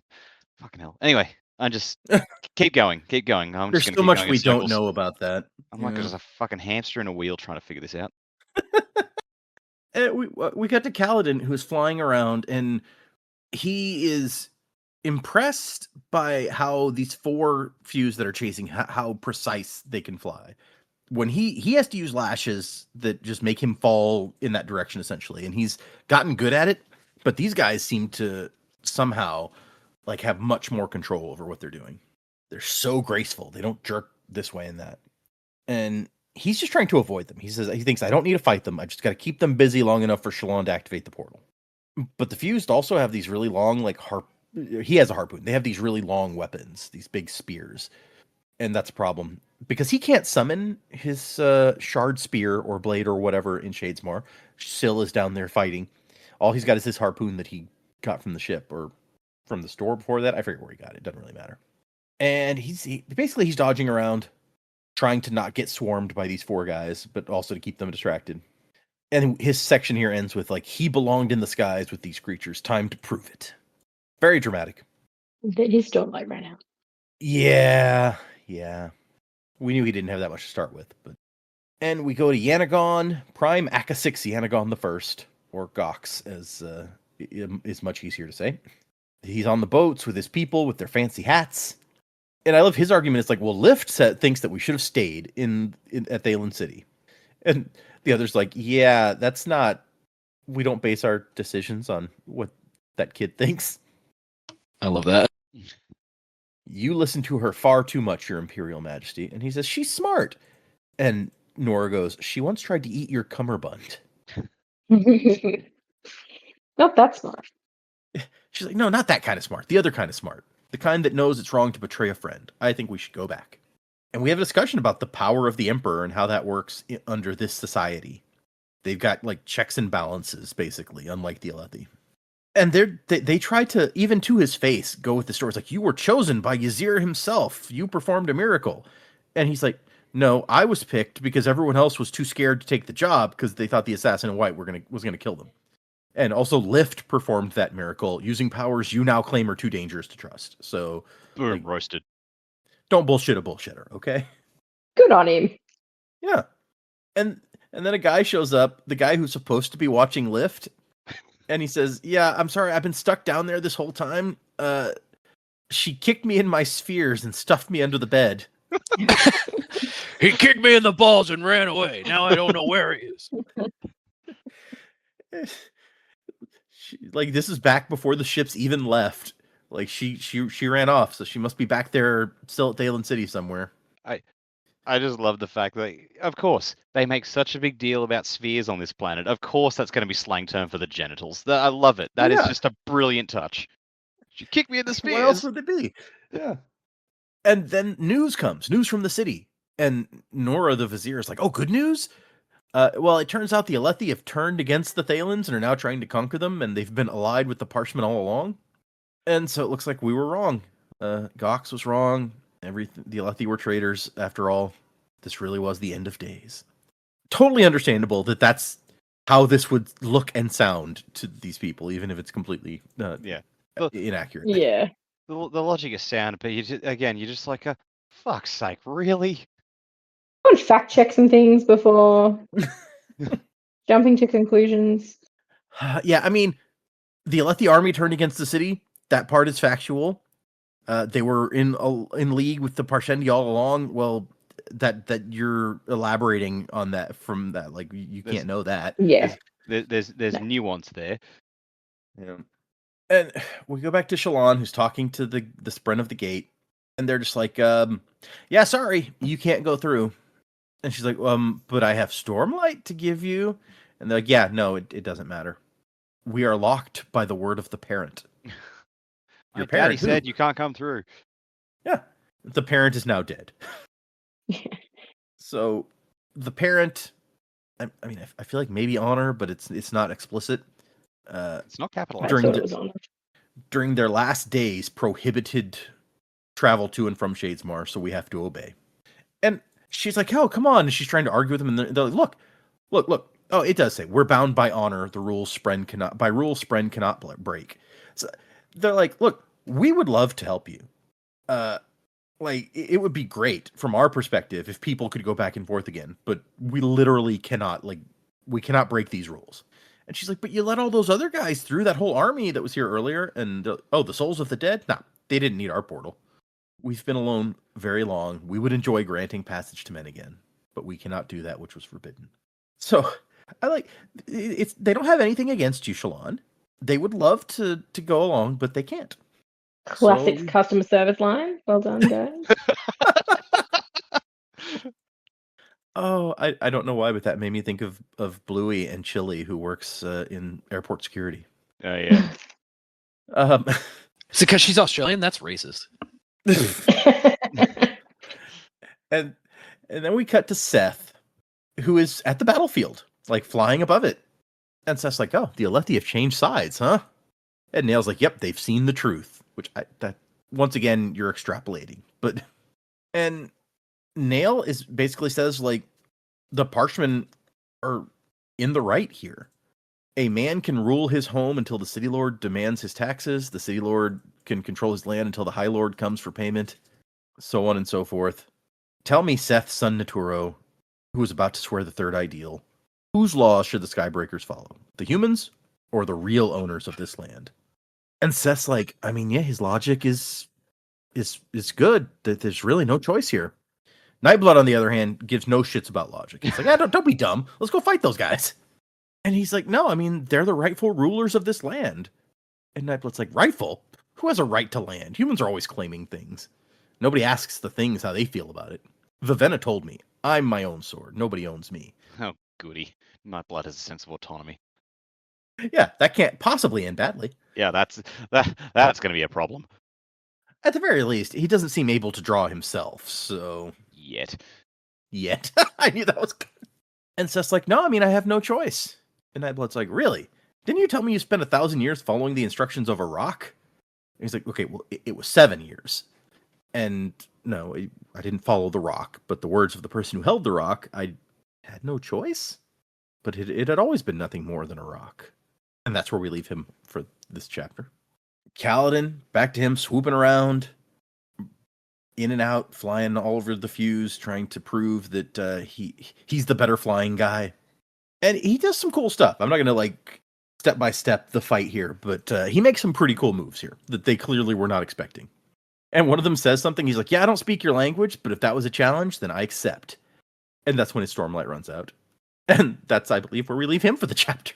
Oh, dear. Yeah, I like how much bravado he's got. Like, oh, you want to challenge me? I'm in. And then, nope, falls out of the sky. It's probably. like that cartoony sound. Yeah, exactly. It's like a Wile E. Coyote moment. And then we go back to Navani, who, where she was standing with the others has been destroyed. And a bunch of people have been squished. But Fen and her consort are still okay. Hurt a little bit, but the whole tower is now missing. And you look out onto the field of battle, there's 2 giant stone monsters, a red lightning storm, a red mist coming up the coast. And she immediately identifies, like, oh, it's one of the Unmade. Oh, shit, that's not good. And there's a giant gap in the wall where the Thunderclast broke through, and just outside of that is a whole army with red eyes coming this way. It's just like, it's just a constant, like, we're fucked moment, like, just back to back. Yeah, everybody is having their very own we're fucked moment, and they just stack on top of each other. Yeah, if this was Futurama, bricks would be dropping all over the place. And she's like, geez, how are we going to fight this stuff? Like, we are so fucked. And that's when she sees a guy picking his way the other direction, blue uniform, carrying a book under his arm. Unaided and defenseless, Dalinar Kholin stepped into the gap in the broken wall and faced the nightmare alone. And that's the end of our section. So, yeah, that's, we've stacked up the odds quite severely against us. For the next time, we're reading 3 more chapters, 117, 118, and 119. And those 3 chapters are called, 117 is Champion with 9 Shadows. Oh, shit. 118 is The Weight of It All, which, yeah, I can imagine that's... and 119 is called Unity. So, let's go to predicaments. We have set a very unpleasant stage here. Where do we think this is going to go? We are now at the end of this section at 88% of the way through the book here. So we've got 12% left. Less than that, I guess, because the book ends at like 98% is where the end note is. Then we go into Ars Arcanum and stuff. So we got like 10% of this book left. What do we think is going to happen? Where are we going? Oh, where are we going? I think there's a lot more bad that has to come before we get anything good. That's for sure. I don't know. With a champion with 9 shadows, Yep. that can't be good. we've got 9 unmade, right? Yep. So I don't know. We know there are a few unmade around.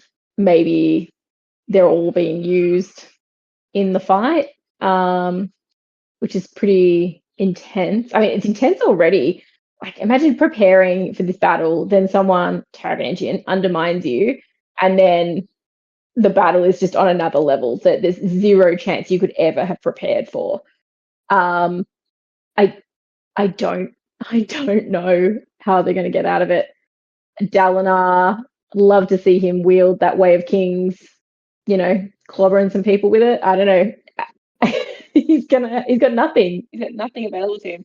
Maybe the Stormfather will decide he will be a sword. Again, I don't know. It's really difficult. I am concerned. So we know that Urithiru has been invaded. I think they will probably try and evacuate Thalinar to Urithiru, which is obviously a terrible idea. I mean, they're not. I'm assuming they come through pretty close to the Oath Gate. If Shallan was like, "Hey, you opened the gate to let them through," and they're going, "No, we didn't do that," it's got to be pretty close to the gate.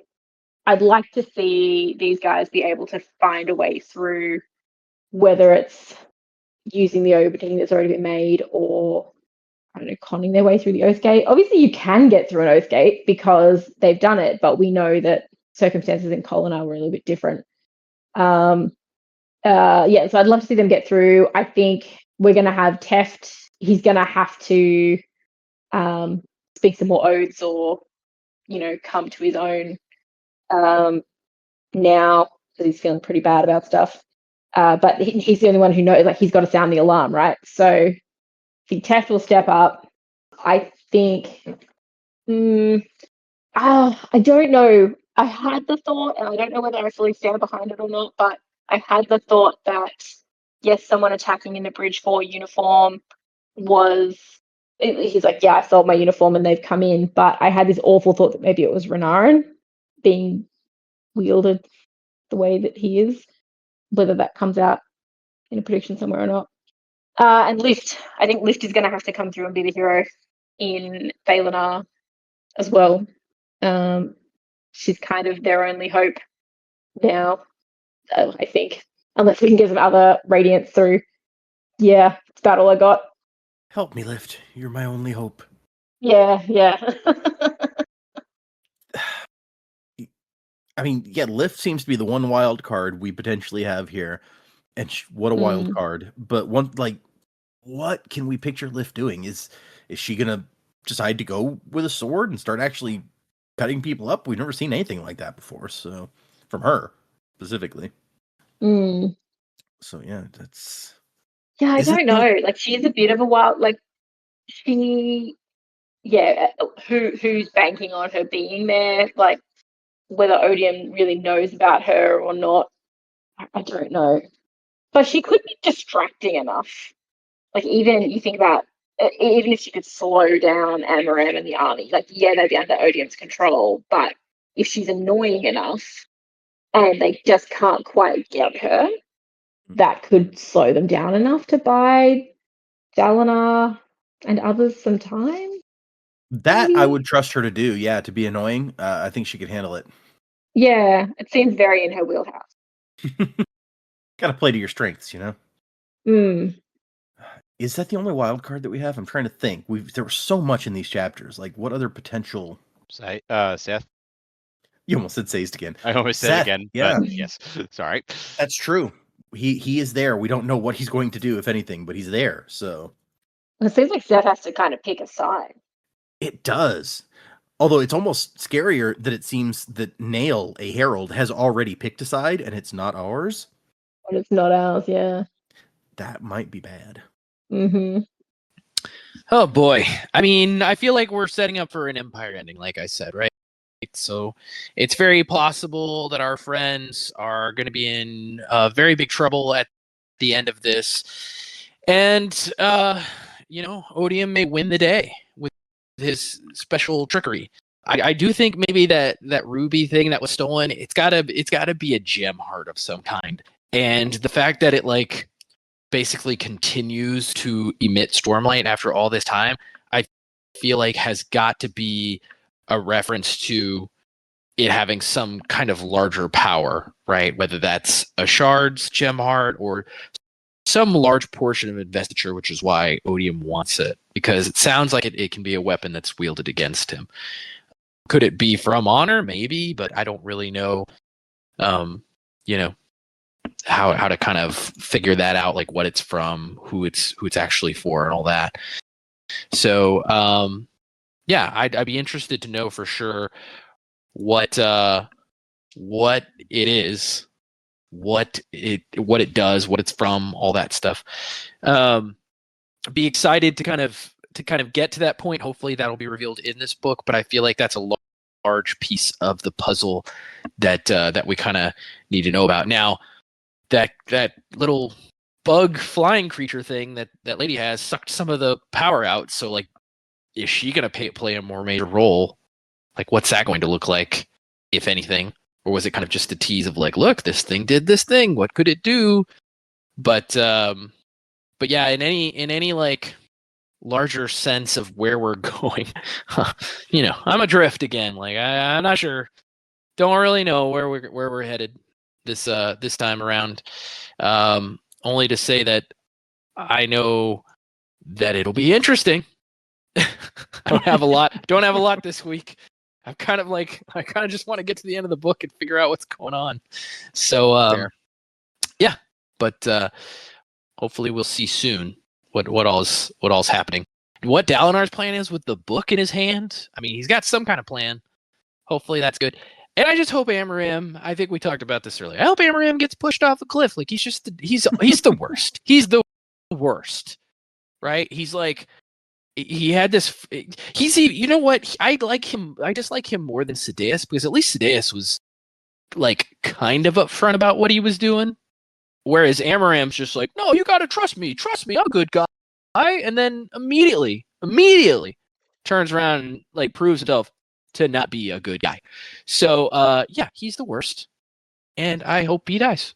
I predict he will die by the end of this book. There you go. Sadeas never claimed to be like this good, honorable man, even when he was doing shitty things that he didn't outwardly proclaim. That it's not like he was working hard to hide it. It was just like, I can't come out and say this because that's not done. But wink, everyone knows. I think Sadeas had a scrap of integrity. Not necessarily good integrity, but you could, for the most part, he committed to his ideals. Amaram's just, I'm the most honorable guy in the kingdom, everyone likes me. And then Dalinar says, actually, you're a fuckwit who kills unarmed soldiers. And Amaram's like, but I was supposed to, I'm still a good guy. Yeah, who cares about dark guys? I'm a good guy. They're just a means to an end. I'm the best. I did it to save the planet. Yeah, Bridge 4. Wait, no, that's the other guy. Oh, if Amaram gave the Bridge 4 salute, that would be a thing. Yeah. Just be like, get the hell out of here.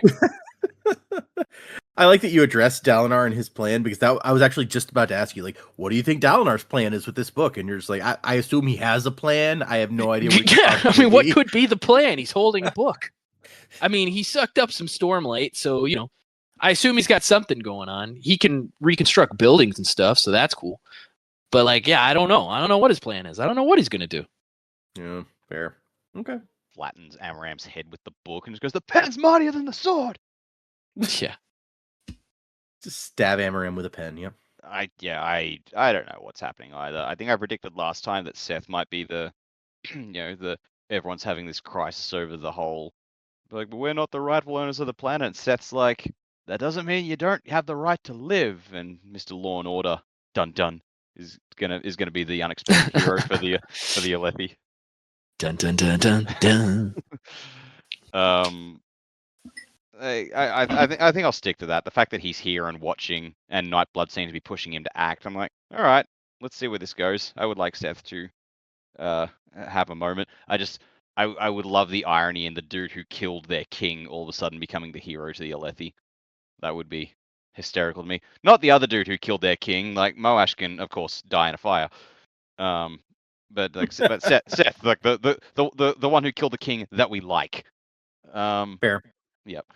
Yeah, I can't see his lift having like a massive role in the climax because she hasn't really been much of an entity in this book. Like we've seen her in bits and pieces in the visions, but other than that, she was just kind of there, hanging out, eating food.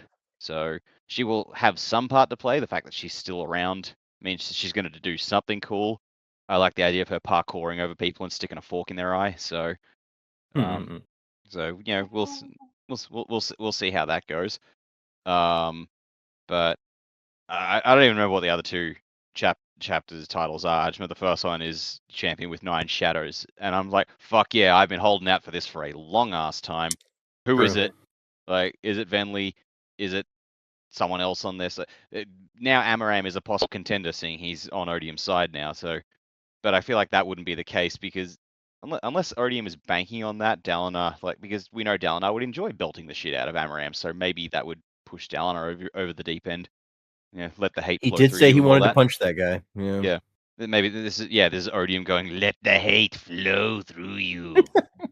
I mean, that would line up real perfectly for us and for Kaladin, at least, if Odium chose as his champion a guy that we already hate. Yeah. Yeah. I get the feeling it's not going to be that simple, but I don't know who else it could be. It's like really the only people on Odium's side that we know are Venli and Amaram.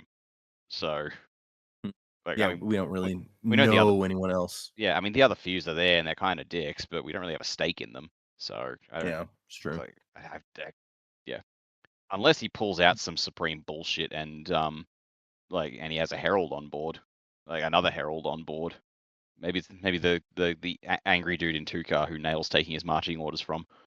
Ooh. That would be spooky. I wonder. It sounds like Nail is deciding to side with Odium. Like, does Odium know that? Maybe that's who he can get for a champion. Nail, get in there and fight Dalinar. Renarin also. Oh, Renarin, that's yes. true. Oh, fuck yeah. Mm. I mean, Renarin would be imagine Dalinar having to fight down his son, the one who pulled him out, not pulled him out of his funk, but made him realize how shit he was being before, and all of a sudden he's got to face him down over the in the combat field. That could be, that would be fucked actually. That would be properly heartbreaking. Jamie may have just come up with worst case scenario. That would be heartbreaking. Yeah, that'd be messed up. The only thing against that at the moment is to get there, Renarin would have to get past Yasna, and I don't know. Renarin's got that in him right now. True. Fair. But I think Renarin sounds like he would be a reluctant Odium's champion. We don't know how much Renarin's actually a willing participant in this. True, but as Odium has just proven, he doesn't need them to be willing. He just has to put Thrill House into them, and then, I don't think we've ever seen Renarin affected by the Thrill before. So that would just be all kinds of messed on the up. Battlefield. No, but I wouldn't say he's currently affected by Thrill House, because I feel like if he was, he wouldn't be like, oh no, not my father. Well, he's not currently, but maybe he will. I don't know. Yeah, but good point. I'd forgotten completely about Renarin, but now that you say it, it's like that would be fucked. And of course, the whole "not my father" thing. Maybe that means please don't make me fight him. Right? Yeah. Yeah. You just blown my mind. I have one additional question for you here. So we know Seth was about to say the third ideal of the Skybreakers, which was described as, he was told most Skybreakers choose to swear themselves to the law and follow with exactness the laws of the lands they visit. That's a good option. It's not the only option, they tell him. And then Nail shows up when he's about to swear the third ideal. It's like, hey, there's something you need to know about first. And he brings him here to tell him about this stuff, that the Parchment are the true owners of the land, whatever. What do you think Seth is going to swear as his third ideal? He's got to choose to follow something outside of himself, essentially, is what they told him. So what do we think that would be? Seth's it seems like Seth's whole thing at the moment, after he had the Oathstone, he followed it and he realized that was a failing, and Nightblood's telling him I'm my own sword, I choose for myself. So maybe Seth's idea would be everyone has a right to choose for themselves how to live, or something of that nature. Okay, that would fit with where the trajectory we seem to have him on. Yeah. Okay. Like everyone has a right to live and to live well. Live well. I don't know how that would affect what choice he makes about which side of this battle to come down on, but that would be an interesting oath for sure. Yeah, I don't know. I mean, maybe he considers like, yes, like humanity took over the planet from everything, but like maybe he's just like, that's a sins of the fathers thing. That was like generations and generations ago. Like the current people were not involved in that, and if they choose to, live in peace, then like you don't have a right to kill them for it. I don't know. This is getting to some really dark moral territory, which I'm not qualified to comment upon. So like, I'm just gonna leave it at that. Okay, fair. Yeah, that's the thing. It's like this whole situation is very gray morally on both sides. I feel like so. Yeah, and I'll just say this once and leave it at that. When this first all came out that humanity took over the planet, I was reminded uncomfortably of just like colonial era history. And it's like, is that the parallel we're setting here? Like, so yeah, there's a lot of weight behind it like that. So I'll leave it at that. But that's where my mind went. Yeah, no, it makes sense. I feel like it's got to be an intentional because there is that feeling to it for sure. Yeah. Well, okay. Let's move on to we got some emails we can do. We have one that I've been holding forever because it says do not open until after Dalinar meets the Night Watcher. So here we go. We are there. This one is from Bob. And Bob says, "Hello, crew. Second time caller, long time listener. Wanted to send this email early in case I waited too long and forgot. While reading Oathbringer, I couldn't help but think of the similarities between Dalinar and Iroh from Avatar: The Last Airbender." Before you go any further, I'm going to say that has occurred to me many times over the course of this book. Yes. Yeah, I mean, I don't know how much I'd thought about it before, but as soon as I read that, I'm like, I can see all sorts of parallels. So, yeah. Yeah. In fact, I'd like to imagine that when cultivation works her magic on Dalinar, he enters a trance and meets a short man in green robes who pours him some tea and says, "Have you heard the story of the Dragon of the West?" Where, of course, Dalinar would respond, "What's a dragon?" Maybe I'm overthinking this, but I find at least the early life of the Blackthorn and the Dragon of the West to be incredibly similar. Anyways, love the pod. Keep up the good work. And then there's a PS, like, I just watched Avatar: The Last Airbender in concert. Definitely recommend it if you enjoy the music of Avatar: The Last Airbender, which I absolutely got emails and stuff about being able to go and see that live. The tickets were kind of expensive, so I did not end up doing that, but it did sound cool. Would love for something like that to come down here. I think they've done it for some movies, but they haven't done Avatar. All right, the next one is from "I'm Busy, Go Away." Is the signature? What? Yeah.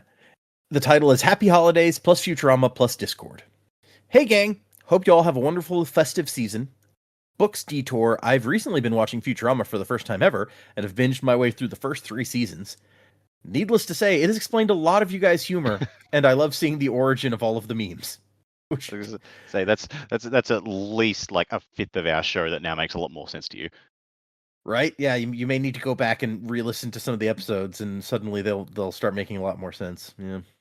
Buzzing for you guys to finish this book. I'd argue it's the best structured of the series. I've always said book 2 was my favorite, but on pre-Wind and Truth reread, Oathbringer really impressed me. I'm not sure if you, Data, have seen the Cosmere Connections videos by Raffo, but might be fun to go through these with the crew as a special.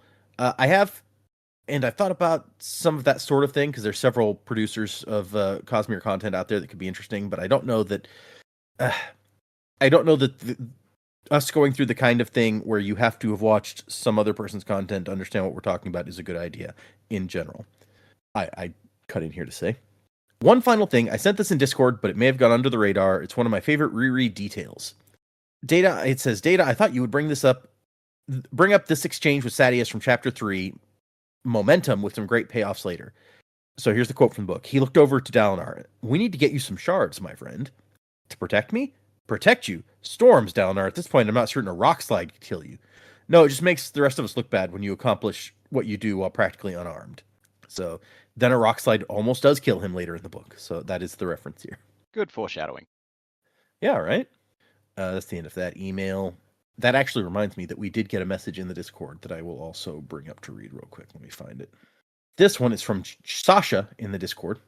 "Dear JJDD, first of all, my sympathies on having to take a month-long break at the worst possible place. Someone get Nightblood, because that was an evil move on Data's part. At least there's some banger stuff coming up soon. I'm going to pause and say, we decided we need to take a month-long break. It's not my fault where the math came out where we had to end before the break. Yeah. No, it's Data's fault. Don't let him. No, it was a mutual decision by all of us to take a break. Secondly, congratulations on definitively IDing Vivenna, and you didn't even know she was going to be there.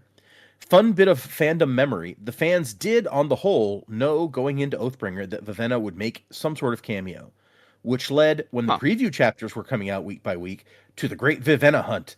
Every time a remotely female new or minor character showed up on page, people would pounce on her. Random elderly ardent? Maybe it's Vivenna.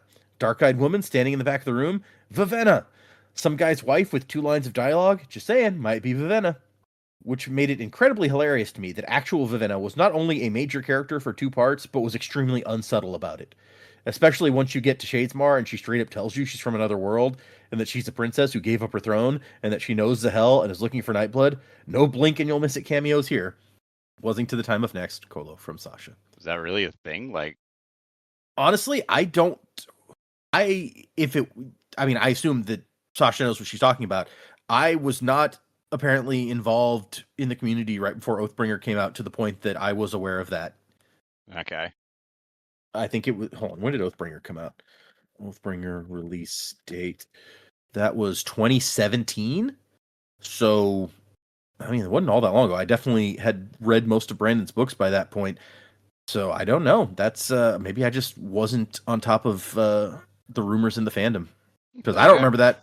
So that is a very cool thing, even for me. I appreciate the info, Sasha. Neat. Yeah, that is super cool. The Vivenna hunt. Yeah. I mean, I wonder, how do they know Vivenna was going to be appearing in the book? Like, did Brandon just say, "Oh yeah, Vivenna's in this one"? I mean, that's what it sounds like, right? That he must have made some sort of announcement, or maybe just a hint that, like, hey, somebody's going to show up.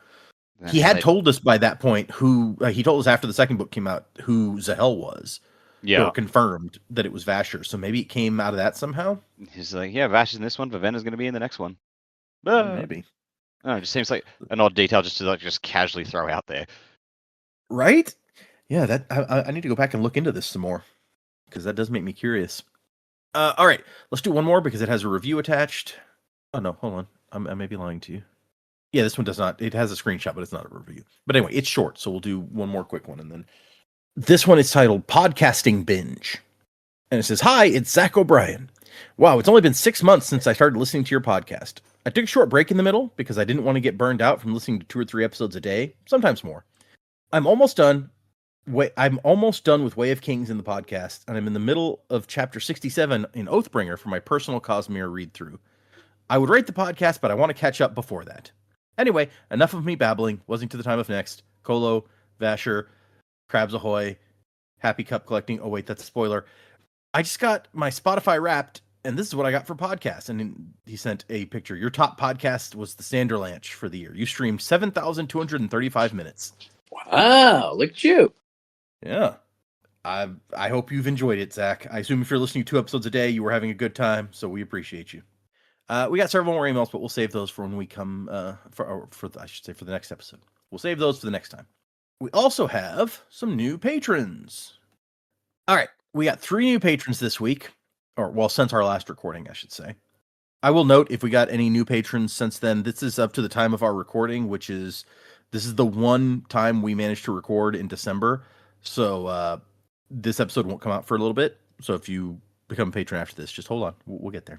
The first new patron we have at the misting level is Gregor. Gregor, you are a brute. You store physical strength. Next, at the Ska level, we have Etch. E-T-S-C-H. I would pronounce that as Etch. Okay, Etch, you store fortune. You're a spinner. Ooh, I like that one. And then finally, at the Ska level, we have Emily. Emily, you are a subsumer. You store energy. So thank you guys for joining the Patreon. If anyone is interested, I am in the middle of posting my reactions as I read through Isles of the Emberdark for the first time. So not nearly as many episodes of that as of Wind and Truth, but there's still a decent number. Let's see here. I think there's about 20 total episodes of that book of Emberdark. So those will last us a little while on the Patreon. And then after that, we got the new short story collection from the convention, Tailored Realities, and I'm going to read at least one of those for the Patreon as well. So most of the stuff in Tailored Realities is stuff that we've already read, stuff like Perfect State and I Hate Dragons, and what was the one where the sci-fi one about the guy who was a clone of the other guy?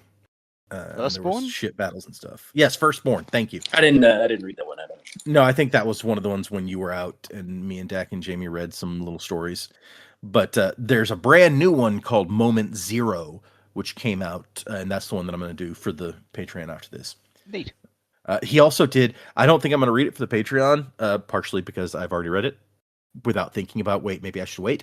But he did a microfiction, a like 500 word thing, just as like, I think he said that somebody was like, hey, you should try this as a challenge. Can you do this microfiction?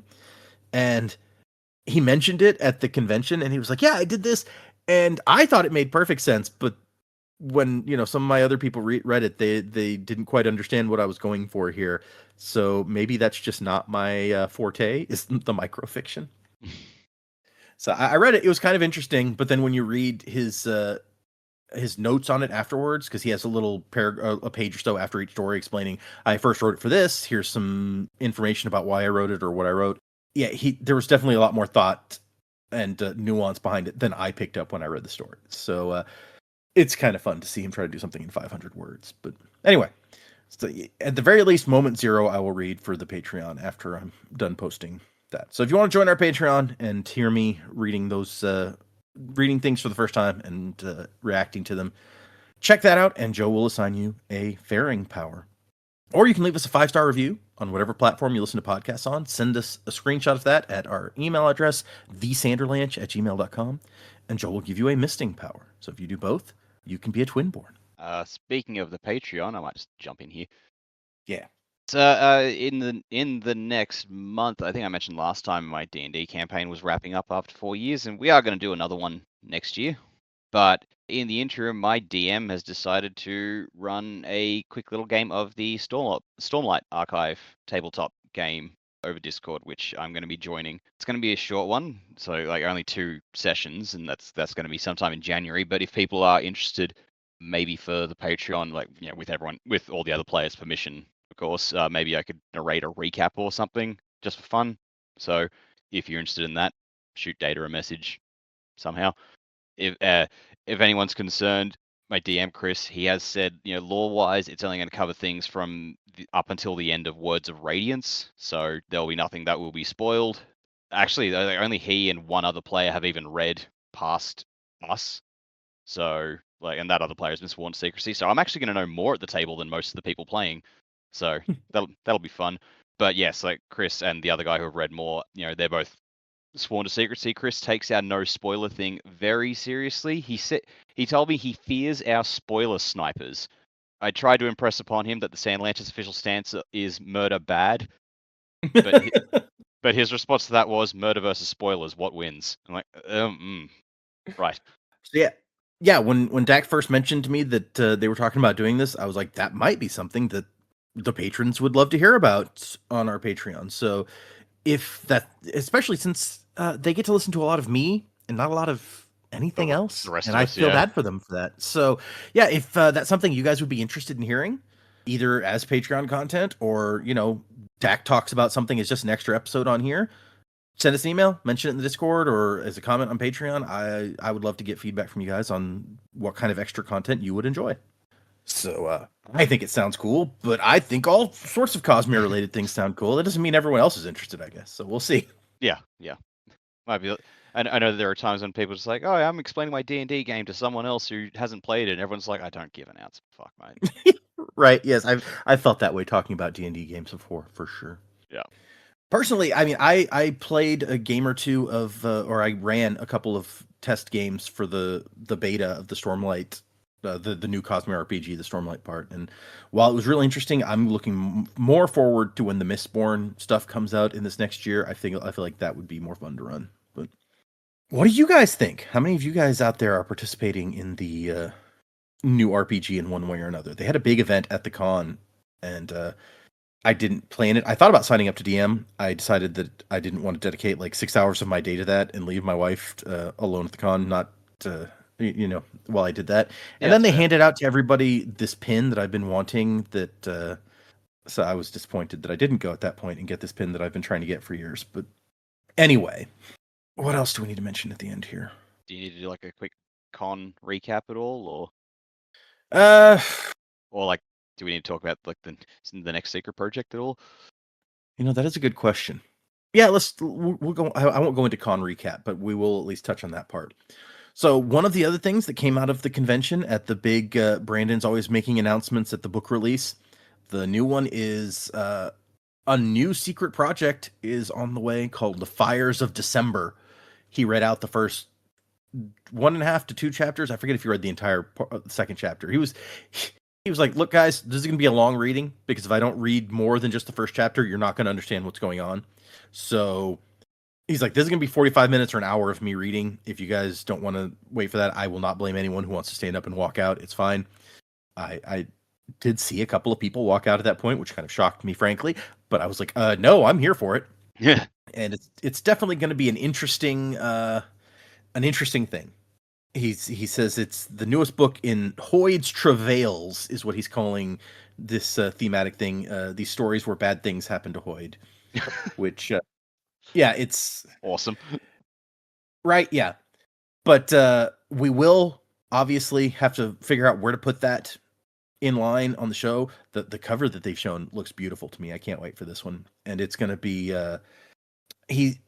I think he announced that it would be the official release for next year's convention. There's going to be a crowdfunding campaign in March. So if you guys haven't seen that yet, go out and get signed up for the crowdfunding campaign. For not only will the new secret project be involved, but it will also include the 3 stories that he's like Hoid stories that they're turning into like storybooks, like picture books, which includes The Girl Who Looked Up from the book that we've just read. Includes the Wandersail story from The Way of Kings. Actually, is it 4 stories? Includes one that we haven't gotten to yet that shows up in Rhythm of War. So those look very cool. I'm excited for those. But check that stuff out. I do want to go into more details about the convention. I don't think that this is the right place for it. Maybe I will still end up doing a different, either for Patreon or for release during our big break where I talk about the convention. But there was some fun stuff that went on there. I came close to winning trivia overall. It was like a room of 750 people doing 8 rounds of Sanderson trivia, and each round people won prizes. The top 10 won some kind of prize in each of the 8 rounds. But first place overall got like this life-size glowing like Syl spear. Oh my god. And I was like, oh, that looks so cool. But how would I ever get that home? And as soon as I said that to my wife, they were like, and it even breaks down to fit easily in your bag so you can get it home. I was like, oh, I want that spear. At the end of round 7, the second to last round, they announced the overall standings, and Data was number 1 in the room of 750 people. God damn, dude. Win the prize. The very last round was Isles of the Emberdark trivia, and I was like, oh, I just read this. I got this. I missed 2 questions and got passed up by a guy who had won. Actually, like, I came in 3rd place in 1 round and 5th place in 1 round, but was still overall in 1st place at the end of 7 rounds. So I was like, I guess some of these people just are really good at a couple things and not good at the rest. I just had a good average across all of them. But a guy who'd won 1st place in like 2 or 3 rounds was in 2nd place, and he passed me when I missed those 2 Emberdark questions and took 1st place. So, oh shit, so close. But yes, there was lots of fun stuff like that from the convention that I would like to talk about. So maybe I'll do a separate audio of that, but probably not the right time to get into it right here. So yes, if you'd like to send us an email like some of the folks did today, the address is thesanderlanche@gmail.com. Find us on Instagram, and I already talked about Patreon, Facebook, all those sorts of places on the internet. Remember, for next time, we're doing 3 more chapters, 117, 118, and 119, which will bring us... There's only 122 chapters plus an epilogue in this book, so we will have just 3 chapters left, plus epilogue and endnote, but also 3 episodes left, because 2 of those episodes are 1 chapter long. So we're real close to the end of this book. 3 chapters for next time. If you're reading along, read those 3. Music by Miracle of Sound, and Wasing to the Time of Next. Colo? PS Fashion. Haha, I'm Syl. Corona's wide, supernovas die, fractured in the fateful fall of man. Feel the heart raging, strength unseen, unity will bring the upper hand. So look to the break of dawn, to the break of dawn.